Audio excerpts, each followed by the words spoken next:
Good morning, everybody. So I think, as Claude says, we're just going to wait a couple of minutes more to allow for people to join.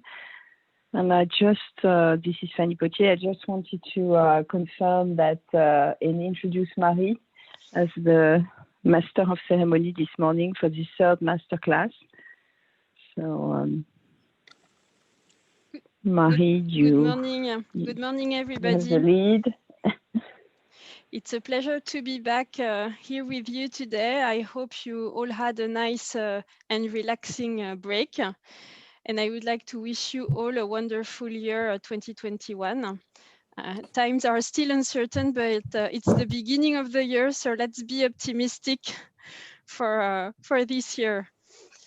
Thank you very much to the French INSEAD Alumni Association for inviting us and partnering with BCG on this masterclasses about leadership in the new reality.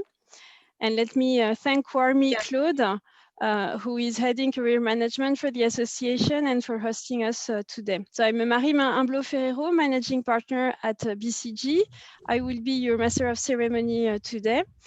I lead BCG's people strategy for Western Europe, and I am a core member of BCG healthcare and operation practices. Since joining BCG in 2007, I have developed 2 patients in my Marie, sorry, can you repeat that because your sound was cut? Sorry. I was saying I would be your master of ceremony today. I lead within BCG people strategy for Western Europe, and I'm also a core member of BCG healthcare and operation practices.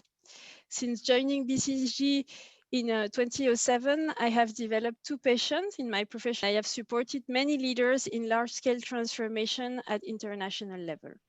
So I'm delighted to be with you today and with this superb panel of speakers for our 3rd masterclass on leadership in the new reality. First of all, a warm welcome to Anne Lugeneck. Anne joined Veolia in 1988. She has an engineering background and started her career in France in waste management. Throughout her 20-year career, Anne has acquired an incredible experience in commercial development, technical and operational management, and in management and leadership at large. In 2003, she was appointed project director for the building of potable water manufacturing sites.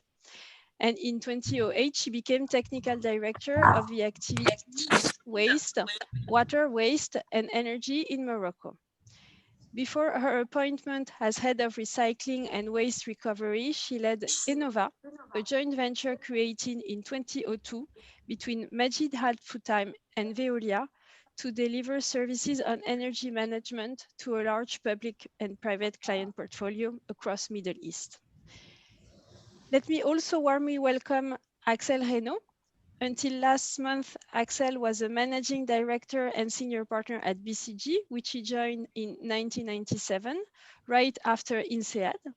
For many years, Axel led BCG post-merger integration practice and was also in charge of transformation programs for banks. In these 2 roles, he worked on large-scale projects for which change management was a fundamental pillar. Recently, Axel launched Net Zero, which is a climate venture dedicated to carbon sequestration. And last but not least, our last panel member is Fanny Potier, Associate Director and Partner at BCG, author of Pro en Leadership in 2020, former INSEAD MBA, and she's one of our lead of our global change management practice. With a long experience in people and leadership strategy consulting, she's convinced that the human factor is at the heart of innovative, agile, and sustainable organization. She accompanies organizations in their strategic transformation, placing people at the center of the company of the transformation. So thank you for everyone to joining, and thank you for all the speakers to be with us this morning. Thank you, Marie. I just let the floor immediately just to make an important thanks to the team of BCG and especially Fanny to make that possible. It's the 3rd masterclass. And just to say that I think what we are going through on different aspects show, if necessary, the importance of leadership, and the way exercising leadership is even more difficult, in my view, in period of crisis and in period of transformation. So we are deep hard in the topic of the day. I don't want to be longer. Maybe some etiquette point of view, you can ask the questions through the Q&A. Maybe somebody can put back the slide on the way to manage. Yep. So maybe I let the floor. I just wanted to say a few words of introduction before kicking off our discussion. As you mentioned, Claude, we have already done 2 masterclasses for this cycle of masterclasses on leadership. In the first one, we have had a discussion on complexity and how leaders can deal with it. And for the second masterclass, we had a deep dive more specifically on the what of leadership, on what is a unique leadership trait useful to succeed in different leadership situations. The recording of these 2 masterclasses are available on LinkedIn if you would like to hear them. And for this third masterclass and last masterclass of the cycle, we wanted to focus on transformation.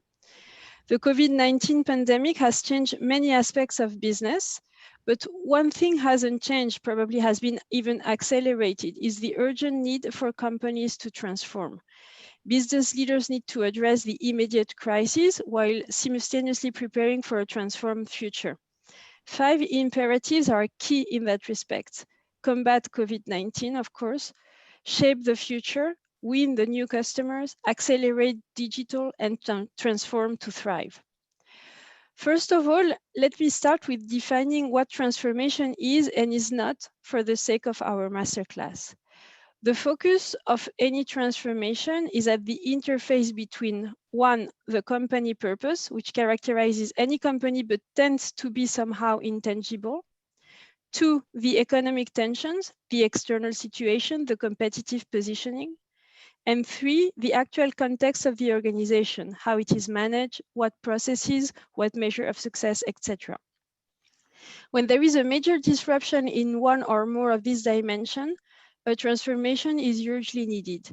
And indeed, a transformation seeks to align these 3 dimensions. And talking about transformation, it's talking about a complex object. It's transverse to the organization. It will affect the context and ways of working of many people, internally and externally, along many dimensions. It introduces a step change between, and there is a before and an after. And lastly, there is a duration of the transformation of several months to years. Since a few years, we even talk about the concept of always-on transformation. There is always something to adapt to. In other cases, we would prefer talking about an evolution, a local optimization, continuous improvement, lean, or reorganization, as those changes are usually simpler. Leading and delivering a transformation is a huge deal.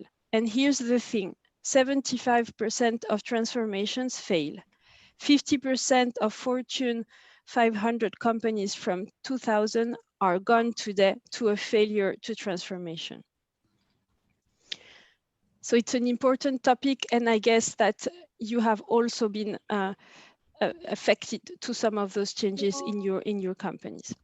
So turning now to Axel. Thanks for being with us, Axel. With your long experience on M&A and strategy, could you give us some perspectives on value creation? What is value? Oh, thank you, Marie. Well, actually, it's been an evolving question. What is value? And if you go back, and many of you go back to your INSEAD classes many years ago, I think for many of us, value creation was shareholder value creation, hence close to discounted cash flow and period. You know.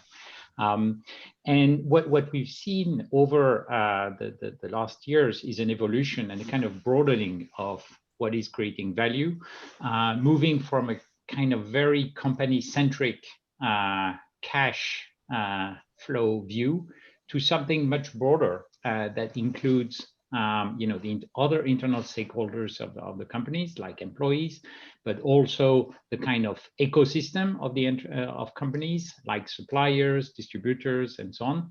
And then even more recently, taking into account a broader set of stakeholders, in the kind of ESG type of view.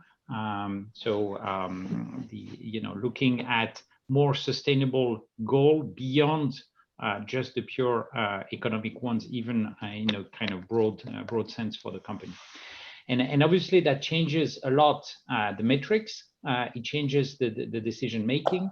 And I think for a company that is thinking about transforming, and building on what Marie was saying, there's this kind of tension that you need to transform for the short term, and usually there's a kind of economic imperative to do so, but you also need to transform for the mid and long term.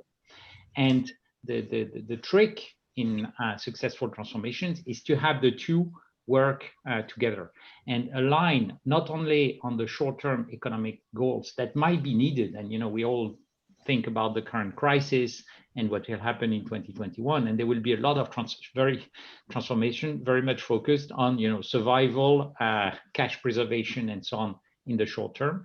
But if this is only that, it's very difficult to mobilize people over the long run, and you miss an alignment with the fact that the company needs to strive in the future.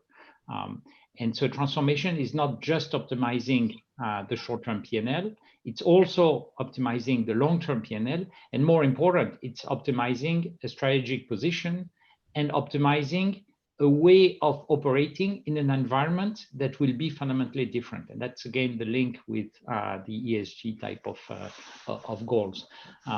So in a way, we could say, companies transform just with a kind of selfish purpose, very much centric on I need to continue to operate in good conditions in the future.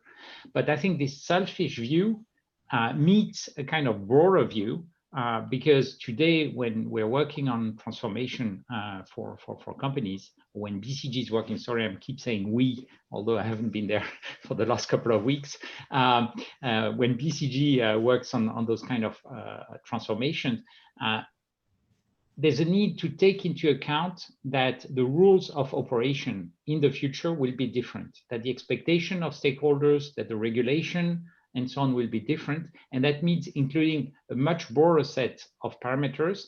And so value creation, in the end, it's not going to be the optimized discounted cash flow. So I think the issue is gradually becoming more complex. I think it's becoming more interesting also in the sense of looking at a broader set of variables and trades-off. And in the end, probably the long-term goal of all companies is perennity, to continue to exist in the future in a changing environment. And so transformation is how do you start adapting today to be able to continue to operate successfully in the future. First of all, I have the right to operate, and we'll see more and more that, especially on climate issues, companies will need to earn the right to operate, i.e., reduce carbon footprint, for example. And if they don't have this right, they will be killed by taxes, they will be killed by regulation. And then once you earn the right, then there's a question of how do you strive and how do you basically leverage your position in the market, your clients, and so on to outperform. But it's really thinking about those reconciling short-term and long-term, and kind of right to operate, and then potential to be successful. Thank you, Axel. Turning now to Fanny. From your experience of supporting companies in the people side of their transformation, why do you see them fail and succeed? Thank you, Marie, and thank you, Axel. So just not continuing the discussion on value, but an important component of value creation is delivered through the ability of the company to engage their people in the transformation and to make people buy into a transformation indeed and sustain whatever changes are asked from them. So as Axel was saying, most of the work we do at BCG is to help companies transform strategically. And based on our support of so many companies on their transformation, we know, as Marie suggested, success factors and common pitfalls. I just want to reinforce the fact that there are many types of transformation, as Marie said. What we observe today is that currently digitalization of the company is one of the most represented type of transformation in companies and at our clients. What we observe in terms of success and failure here is that companies generally succeed better now in ID generation and technical solution design, but generally they still continue to fail to implement and sustain change in the long run. And common reasons why change is not adopted sustainably is generally because employees are left out of initiative design. Leaders are not leading the change.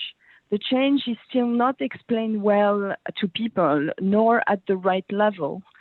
Change is not sufficiently coordinated. There is a change overload. People are bombarded with constant change on top of their business as usual requirements, which provokes a lot of burnout and a lot of fatigue with employees. And last but not least, employees are not trained nor accompanied at their own particular level to deal and to succeed in the future state of the company or in of their business unit or whatever the change is about.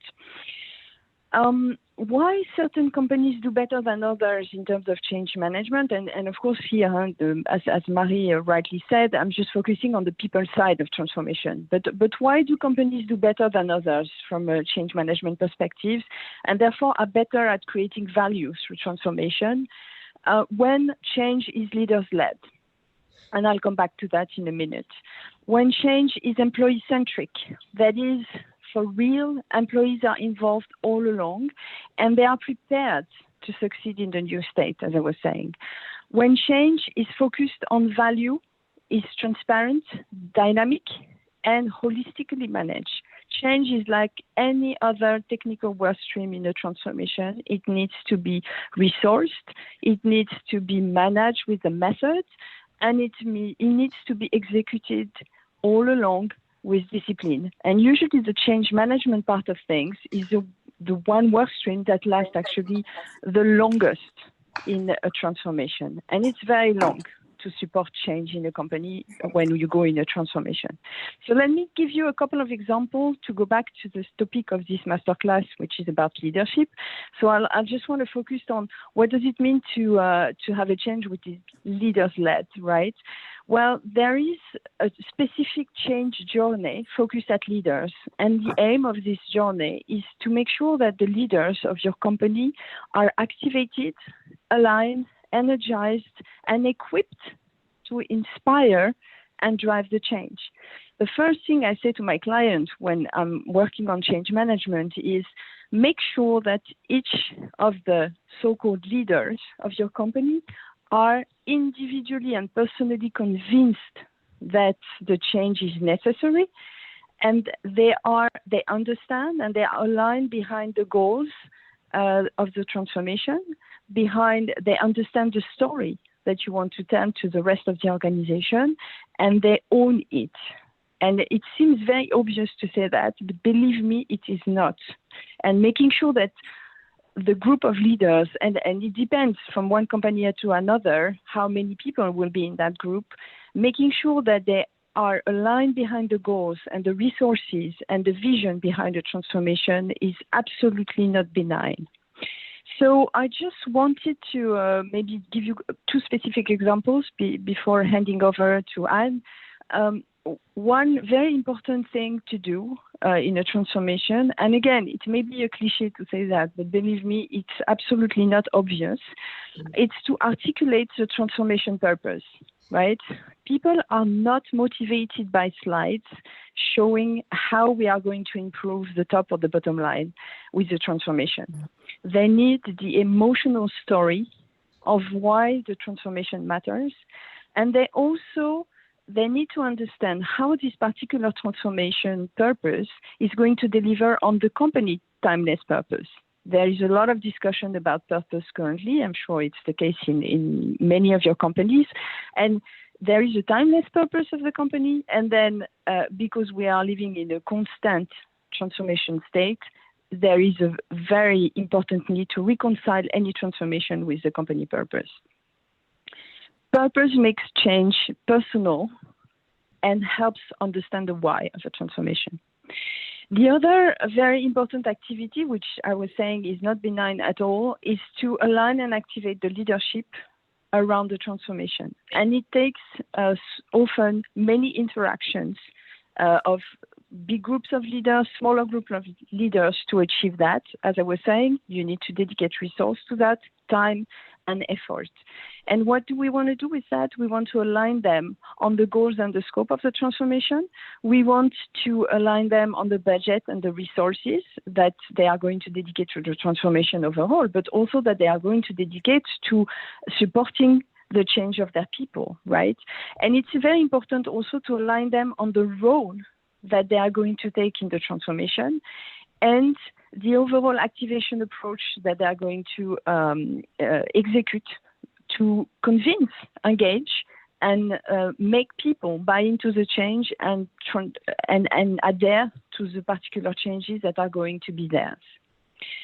As you know, a cascaded change from the top levels of an organization is very important to enhance buying and ensure overall success and value creation.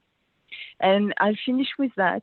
I think for those of you who were in the first masterclass, I mean, something that Xavier said stuck with me, which was about having the courage to change some leaders in time.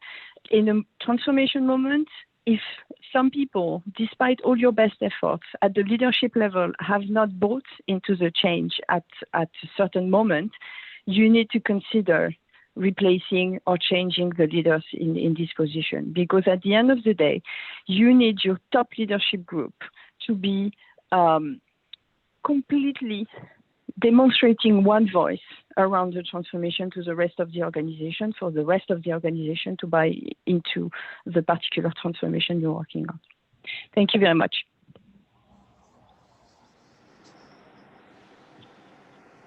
Marie, on t'entend pas. Marie, ton son est coupé. Many thanks, Fanny. We've discussed value creation with Axel, the people side with you, Fanny. I'm turning now to Anne. Anne, you are a seasoned leader. Veolia has articulated performance goals around the SDG. Could you share some views on value creation? My pleasure, and good morning to everyone. I will actually come back on several points mentioned by both Axel and Fanny. Veolia was one of the first actually to express its purpose, sa raison d'être in French, and it was at the very beginning already supported at the highest level of the company. We see our purpose as a way of implementing the vision and demonstrating our usefulness for all stakeholders.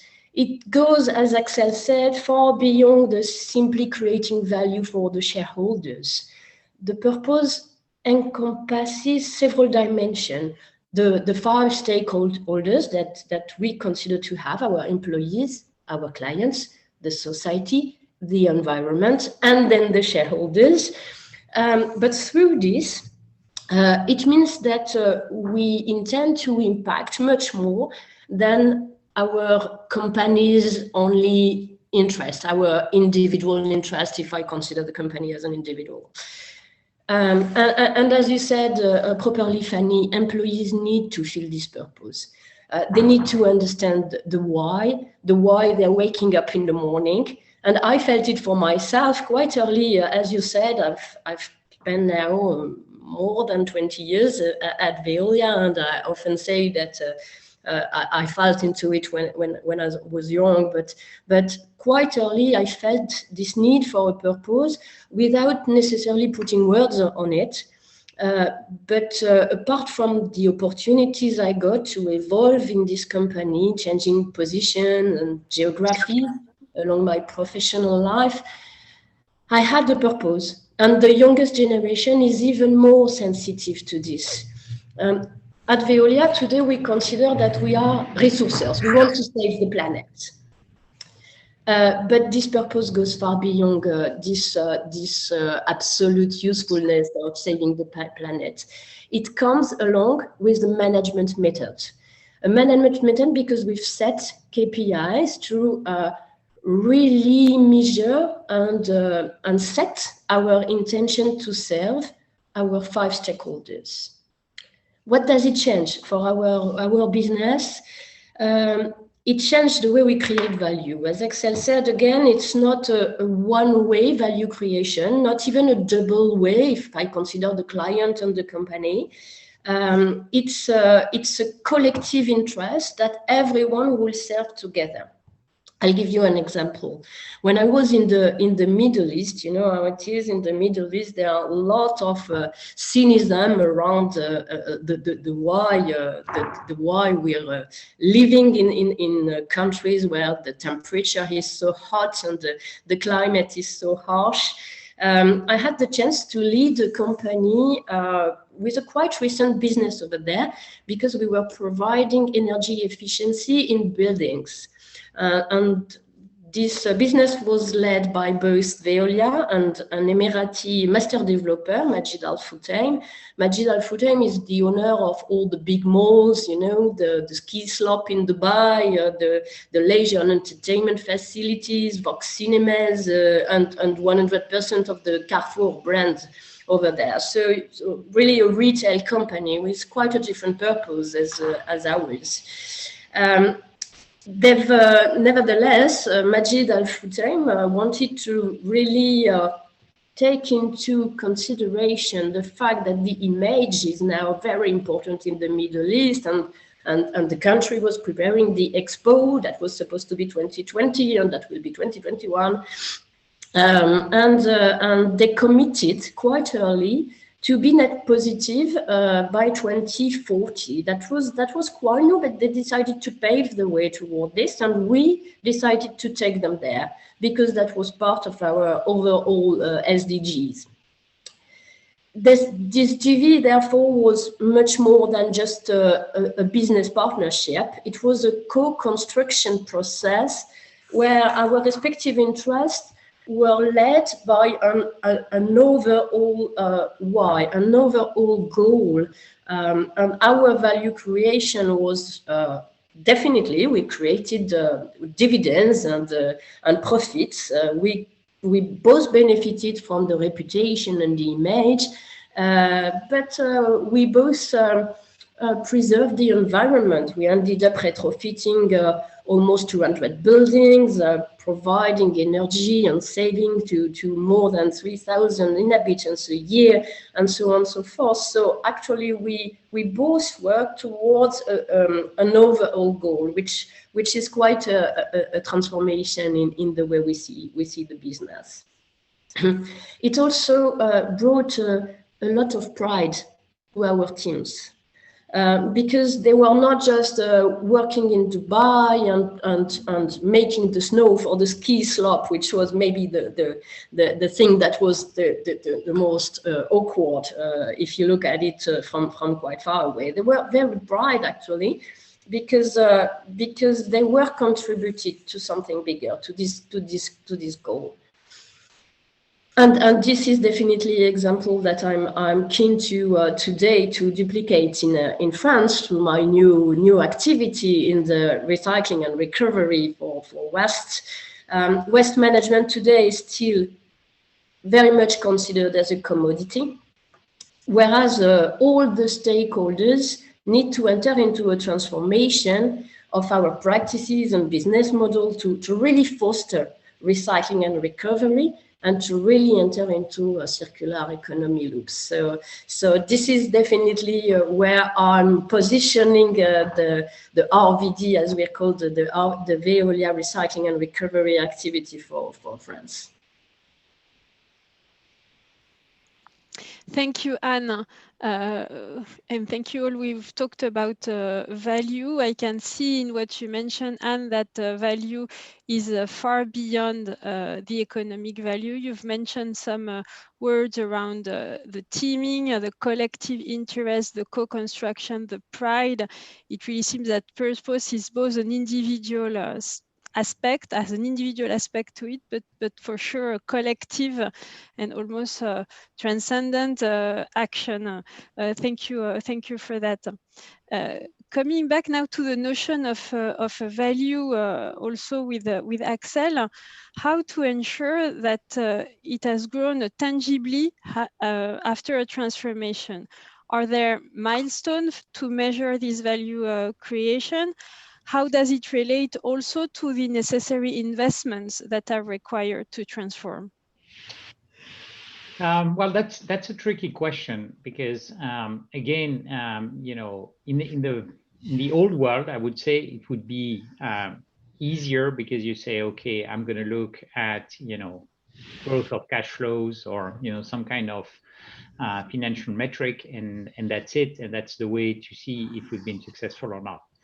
I think in today's world, I think things are becoming more difficult and actually require much more involvement of the top management and much more leadership to define what will be success. So obviously in the transformation, you will have some financial KPIs, you know, on, you know, how much do you need to spend to fund the transformation journey, and, you know, what will the economics look at the end. But there are also a large number of other KPIs, you know, and, you know, Anne was just hinting at, you know, some angles to look at what's the purpose and the mission of a company. And that might be, you know, moving towards, you know, those goals might be actually a KPI for the transformation. So that's a kind of purely kind of soft one. And then there's everything in the middle. So for transformation, obviously, leaders need to be on top of transformation in all dimensions, and in particular in defining what will be the KPIs and the measure of success. And usually that's a kind of overlooked kind of part of transformation, where basically it's given to a kind of PMO that will track what's going on and so on. And actually, I would argue that this needs to be taken very seriously by the top management and very early on. So defining what success will look like, what are the KPIs, the hard ones and the soft ones, how they're going to be tracked, and then along the transformation journey, and that's very depending because the transformation might last several years. It's up to the top management to be very much on top of tracking what's going on and how we, again, not thank you very much, a PMO will take care of it and we'll put that in a kind of annual report and we're done. It's actually much more important and needs to be tracked much more dynamically. And, you know, of course, things happen in, you know, in the course of a couple of years that typically a transformation will last. So it's not completely static, it needs to be adapted. And again, here, the role of the leaders is fundamental because they are going to be the ones defining the metrics and making sure everyone understands that meeting them is important today, next month, next quarter, and next year. And I think otherwise it's a kind of waste of time just to try to put many indicators and just, you know, in a kind of process mode track them. So I think that's probably the most important thing to keep in mind. Then if we dig a little bit more in the details, usually people like to have a kind of end goal on one metric, but over the course of a transformation, it's good practice to say we have intermediate goals. So every quarter, more or less, that could be a kind of frequency. There's a kind of milestone, and everyone can relate to this milestone because it can be easily articulated by a number or by any other kind of indicator. And it's a way to see if the transformation project is on track. The worst is the kind of tunnel effect, when people say, okay, 3 years from now, the world will be wonderful, we'll have those metrics, now go for it, and we'll see in the end if we have met them. If leaders want to be in control, both of the individual projects that lead to the overall transformation, and also the engagement of the employees, they need to be able on a regular basis to check. And so in a way, you set a long-term goal, you break it down in intermediate milestones, and then you make sure that at each of those milestones, there's a kind of picture taken. Are we there? Why, if we're not? And again, the top management of companies needs to take that very seriously as an exercise. So it's really coming back and say, why did we succeed? Why didn't we succeed? Why are we late? What do we put in place to help accelerate if we're late, or to secure the next milestone if there are some risks? And so it's a very dynamic management that's not left to just the project managers that are running the implementation. Usually, if you do that, leadership engagement all along the process and a set of intermediate metrics, it allows to be reactive. It allows to adjust, and to adjust versus the initial plan of transformation, and to adjust the plan itself, because typically you would have along the way things happen, as I was mentioning earlier, crisis, acquisition of a competitor, whatever, and you need, the plan is not completely static for a number of years, and it's replanning that is actually where the value is. And again, if the top management is engaged there, it helps a lot. I think that there was a very good example of someone mentioned the always-on transformation. ING, the Dutch bank, they had set up a kind of very specific process and even physical room where the top management would meet on a regular basis, looking at how their transformation project was going on. And their role was not to track, their role was to problem solve how to put back on track things that were late, and how to redefine and reprogram things that were actually getting less in the focus because some changes in the environment. And I think this way of seeing it as a physical, so they had a room with a number of indicators, and the top management would meet there regularly just to make sure that they were the ones basically not following and giving kind of grade to say you've done well, you're not done well. Their role was to problem solve how to put back everything on track if things were derailed, and how to adjust. And I think it's a good way to to project how leaders can get involved in transformations, not just at the beginning, but all along the journey.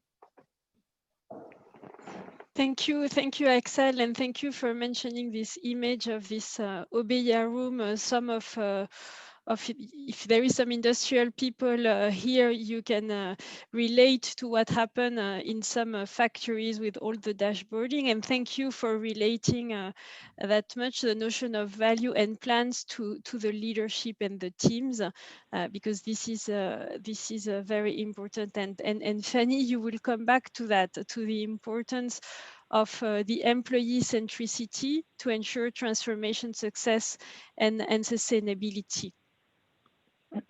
Yeah, thank you, Marie. And I'll try to cover one or two points that were made in the chat while doing so. So without falling into the lure of participatory democracy, we do believe that placing people at the center of the change is a must-have in order for them to adopt any changes that are, again, placed upon them at the end or along the way of a transformation. Because as Axel was saying, transformation is typically over a number of years, and many things happen, and the transformation becomes real, more and more real for people along the way. It's not like there's a beginning and a long-term end to a transformation. Actually, people transform at the very beginning of a transformation. I would say that three very important activities are necessary, or you must have them in mind when you want to deliver on employee centricity. First, it's very important to enable effective communications and engagement of the people along the way, and we'll come back to that. It's very important that as leaders, you have in mind and you are caring for the employees' capacity to support the change. And again, we'll come back to that. And as part of that, actually, or as a consequence of that, it's very important to support the employees' health and well-being during the change. Before going into more details, I just want to pick up on the comment that was made in the chat. I don't know, I've done that for 20 years, more or less, working on the people side of transformation. There is no transformation where there is not a story around people development, as well as a story around restructuring.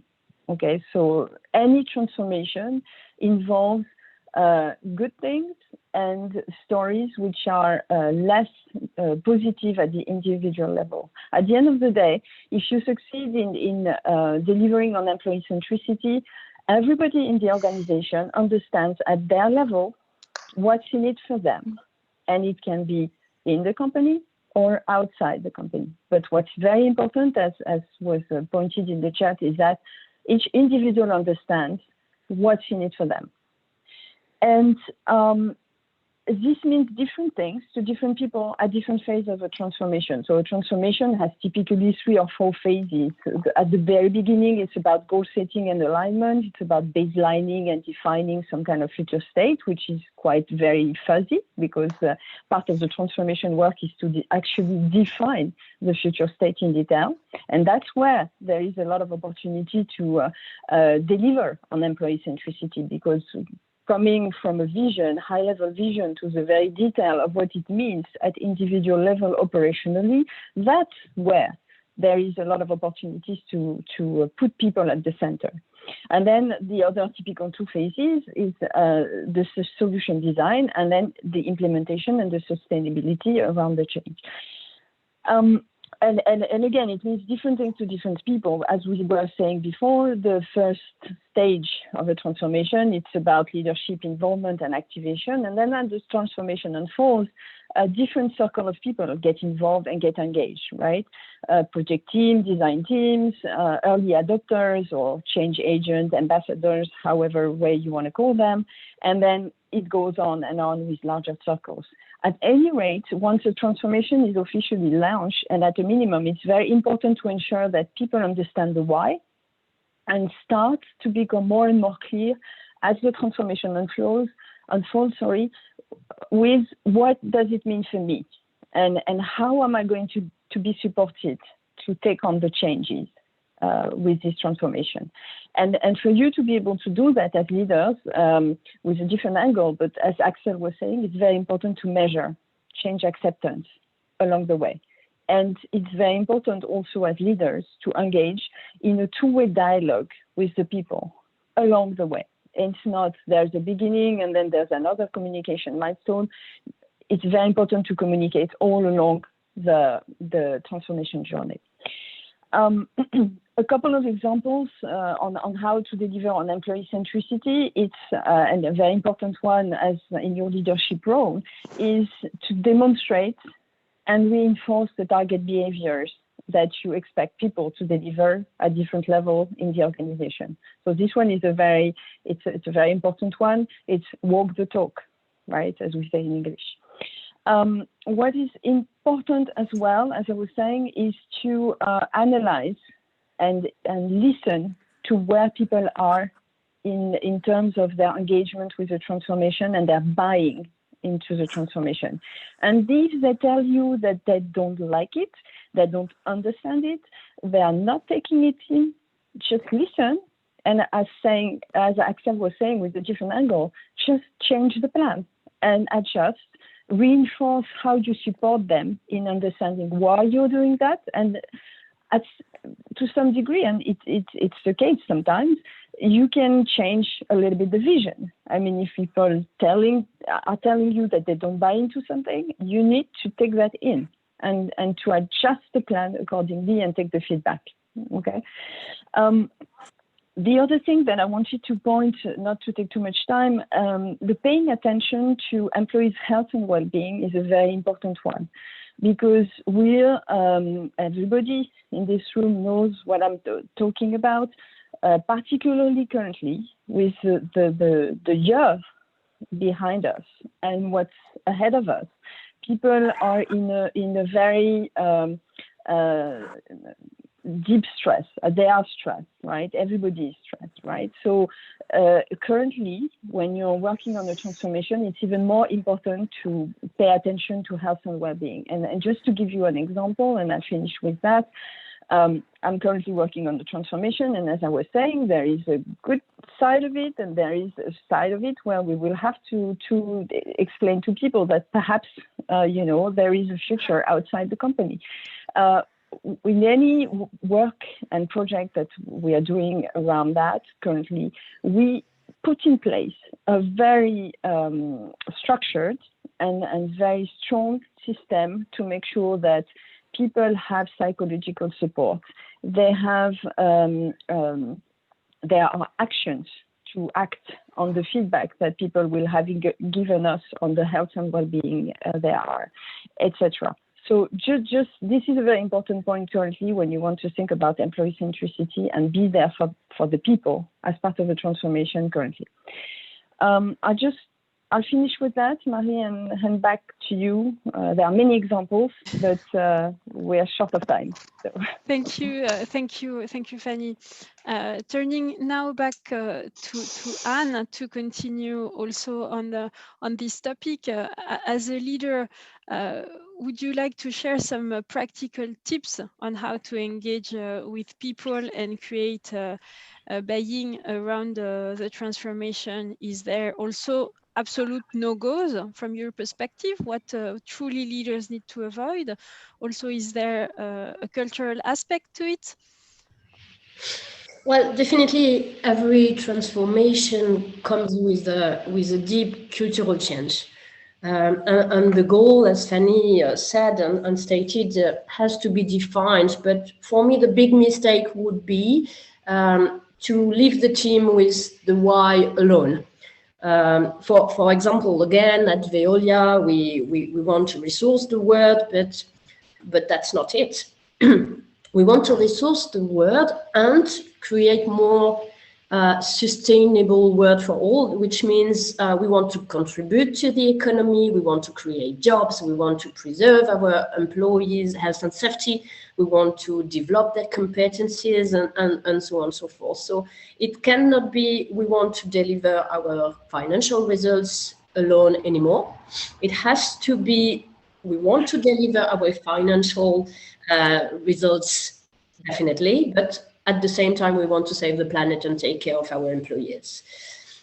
So again, the why is not enough in a transformation, and we need to set the what and the how to embark everyone. The why, as I mentioned earlier, has to transcend or surpass the cultural differences. And I recall my example in the Middle East. We implemented a unique strategy in 10 countries, as different as Saudi and Lebanon. So the why has to transcend everything, but the what are we going to change, and the how are we going to step by step implement the strategy, have to be customized, to be accepted and implemented by all, to become their real new DNA. At Veolia, in the recycling and recovery activity that I lead today, some of our employees, and I'm very happy of that, some of our employees are with us for 30 years. And sometimes their sons have been employed after them. So as you can guess, the very famous "it was better before" is something that I needed to change, and I needed to convince, to really explain and show what changed recently. What is different now, and what do our clients expect from us in this new context, and especially after the crisis or through the crisis. The how we will conduct our transformation is key. So the very first thing, and you mentioned it earlier, Fanny, I started to set a team. Sometimes you really need to you need to engage with all the people of your company along the transformation. And at Veolia Recycling and Recovery today, we employ 15,000 employees. So I cannot personally engage every day with everyone. So I've set a team, and I've set a team with people fully engaged into the transformation. So sometimes, yes, you need to change the leaders, you need to change your management. And I have now a close team really ready to address this transformation along the way, which is for me something absolutely key. Apart from this, we've set 5 priorities, because the transformation can be really wide, and you can start doing things here and there, and listen to people and start projects, and end up with delivering nothing or almost nothing. So we've set 5 priorities. And the team works in a project mode today to deeply transform our processes and minds. Our 5 processes, our clients. We are changing our commercial pitches and the way we address the business. We're changing the way we create value. We're changing our processes and way of doing our business. We've changed our management control to have a proper view of what we're doing and how it evolves along the way. We are looking at our data and digital transformation. It's part of our priorities as well. And last but not least, at our employees, their training and their commitment, which is absolutely key to see how it goes along the way, and if people actually adhere to what we are launching now. Doing so, what I really want for this company is to have each and everyone to feel and acknowledge their contribution to the change and hopefully to the success. Every team member brings a stone to the building. Everyone can contribute, and what we see again in this waste management activity, where sometimes our jobs are quite arduous, is that everyone is very proud again, and very aware of their usefulness. Hashtag everyday heroes. During the crisis, everyone was very resilient and here and committed. And I think that this is something that we really need to foster, and that we need to capitalize on.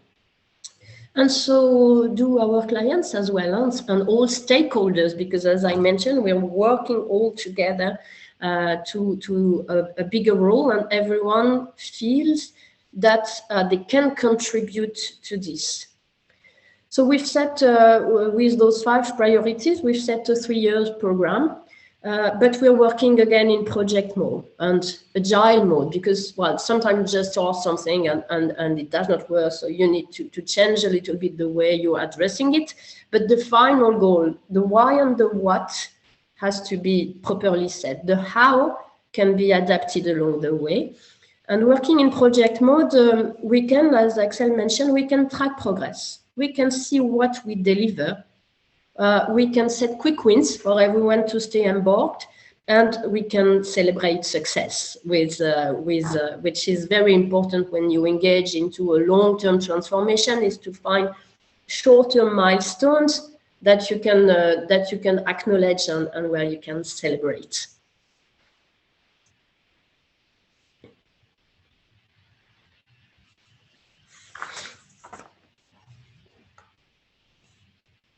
Marie, ton micro est pas démuté. Décidément, j'ai des mains double mute. Sorry for that. Thank you, Anne. I was coming back on, you mentioned again the pride aspect and the usefulness of everyone. And I like the balance you mentioned on the why that is necessary. And in the previous masterclass, we saw that people need to be engaged emotionally, but of course that's not enough, right? That's necessary, but not sufficient. And you need to make them understand what are the true and concrete specific aspects of what they need to deliver and how they need to do that. I want to come back on some questions in the chat. Maybe Fanny, you can take some of them around this employee feedback, how to engage employees and generate their buy-in, to do it correctly so that they don't think it's still a change in plans or that it's something that is not completely real for them. Okay, yeah, thank you for that. And just I think one way that to do that, which works, at least for many of the clients I'm working with, is to take a persona approach, right? So at the beginning of the transformation, when you start thinking about the change activities, it's useful to think about the various, the average groups of people which are going to have similar questions and similar needs in the context of your particular transformation. So we usually do that with the client, and we ask ourselves, okay, this transformation is about digitalizing this part of the organization, and this will concretely mean this and that, and for the knowledge we have at the time. Right? And we start thinking about, okay, these particular groups of people are going to be more or less impacted by that for what we know now. And based on that, what are going to be their questions around it? And what are going to be their needs to be supported at that moment in the transformation? And we look forward a couple of months, just to give you some kind of timing for that. And based on that, you start building your change plan. Right? And you start identifying concrete actions that you're going to take in order to ensure that they understand what it's going to mean for them.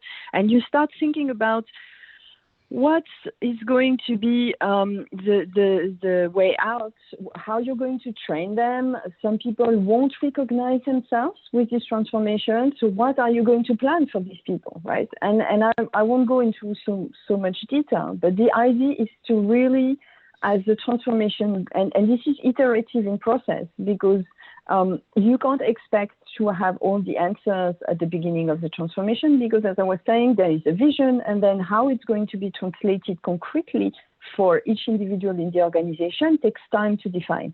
So if you take this kind of persona approach, then it's a very effective way to put yourself in people's shoes and to plan for the different scenarios that will happen for them as the transformation unfolds. As regards taking feedback and measuring, it's a good practice to establish some kind of pulse as part of the communication and engagement activities. It depends on the pace of the transformation, on the culture of the company. You can have a very short one, and the idea of this pulse is to measure and to ask people how they are understanding the vision. Do they understand the urgency to transform, and what are their needs, right? So it's a way to get feedback. So a pulse is a good practice. Having some kind of focus group as well to confirm if you are right about the questions that people will have and what are their needs with a particular transformation is another mechanism, which is a good way to get feedback. And of course, as you do that, the idea is to act on it, right? And to change what you had in mind from a change management perspective.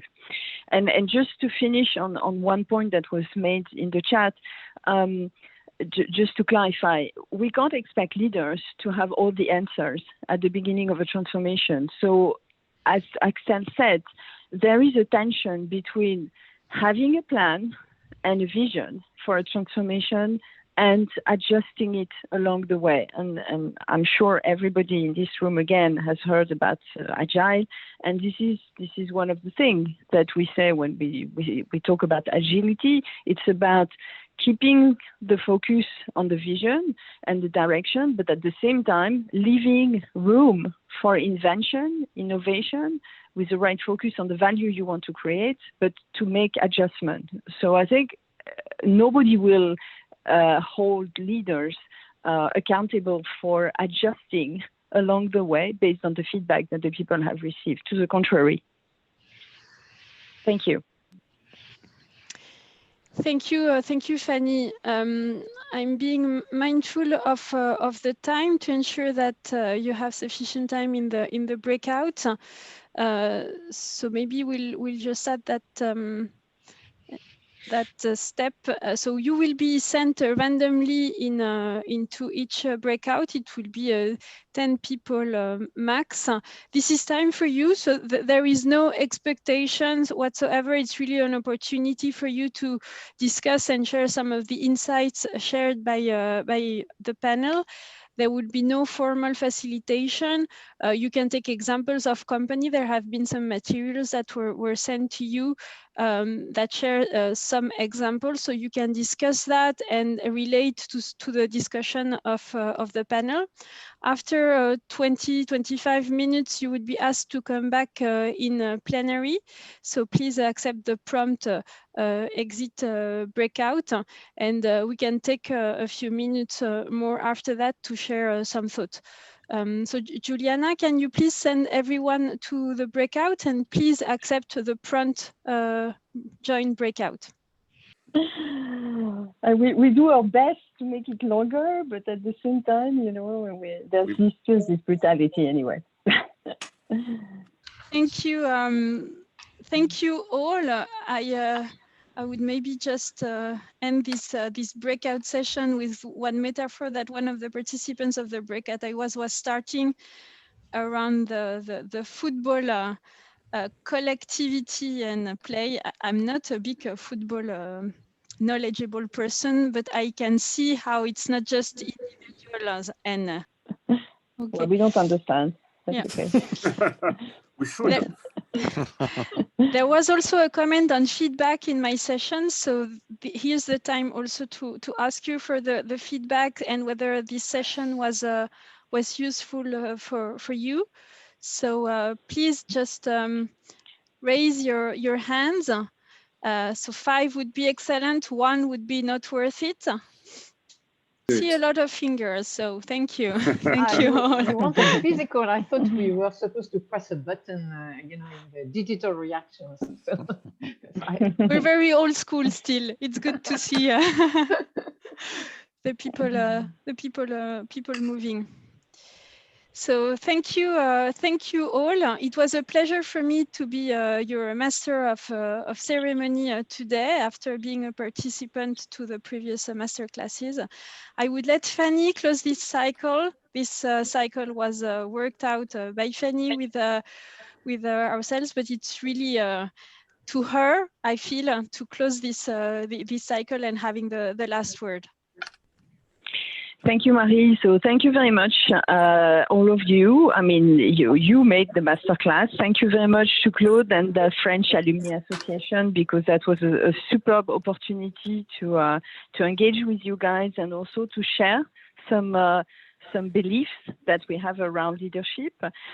Thank you very much, Anne, for being the speaker today in this masterclass and for the points you made, which were very relevant to the discussion. Thank you, Axel, as well, because as you mentioned, you were BCG until a couple of weeks ago, and now you're in the business world with your company and very interesting focus and purpose of your company. We intend to do it again because we loved it so much, and we think we have so many things to continue to discuss around leadership with you guys. So with Claude and the association, we'll probably start planning for it by before summer, and for another round of 2 or 3 masterclass on leadership from September to something. And there'll be plenty of examples to build on, I'm sure, based on what the next months have for us. Claude, you want to say something before we just close the call? First, I want to say 2 things. Number 1, thanks you and to the team of BCG. And number two is to our community of alumni. I think it's, we hope this kind of interaction enable also to create stronger and better link across us. Let's develop more and more solidarity and ability to link in this crisis period. I think it's kind of motto, and let's do like that. Thank you. Thank you, everybody, and see you soon. Bye. Thank you. Bye-bye. Thank you. Bye-bye. Thank you. Bye-bye. Bye-bye. Thank you.